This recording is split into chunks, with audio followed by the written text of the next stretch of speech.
নমস্কাৰ মৰমৰ ছাত্ৰ ছাত্ৰীসকল তোমালোকক আকৌ এবাৰ মোৰ চেনেলটোলৈ স্বাগতম জনাইছোঁ।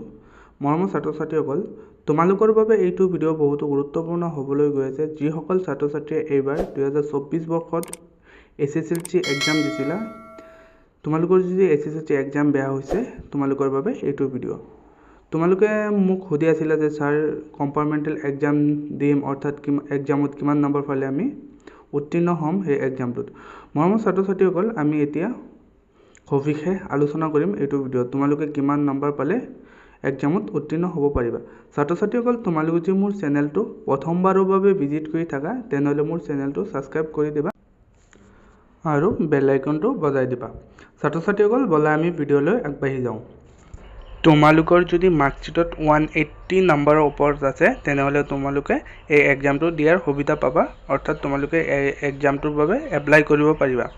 ছাত্ৰ ছাত্ৰীসকল এতিয়া ব'লা আমি এইটোৰ বিষয়ে আলোচনা কৰিম। তোমালোকে যদি 3টা ছাবজেক্টত ফেইল কৰি থাকা তেনেহ'লে তোমালোকৰ সকলো ছাবজেক্টতে তোমালোকৰ 30% পাবই লাগিব, এইটো বাধ্যতামূলক। আৰু যদি তোমালোকে 2টা ছাবজেক্টত ফেইল কৰি থাকা সেইটোৱে একেটাই 30%কৈ পাবই লাগিব। ছাত্ৰ ছাত্ৰীসকল মুঠ তোমালোকে যদি 3টা ছাবজেক্টত ফেইল কৰি থাকে, 3টা ছাবজেক্টত তোমালোকে যদি 180ৰ ওপৰত পোৱা তেনেহ'লে তোমালোকে কম্পাৰ্টমেণ্টেল এক্সামটোত উত্তীৰ্ণ হ'ব পাৰিবা।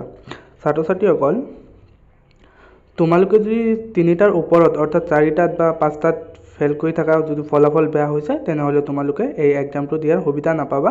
তোমালোকে অহা বছৰৰ বাবে প্ৰিপেৰেশ্যন কৰিব লাগিব, অৰ্থাৎ তোমালোকে অহা বছৰ SSLC দিব পাৰিবা। মৰমৰ ছাত্ৰ ছাত্ৰীসকল এইখিনিয়ে আছিল আজি আলোচনা কৰিবলগীয়া এইটো ভিডিঅ'ত। তোমালোকে যদি ভিডিঅ'টো ভাল পোৱা তেনেহ'লে তোমালোকৰ বন্ধু বৰ্গলৈ শ্বেয়াৰ কৰিবা। ধন্যবাদ।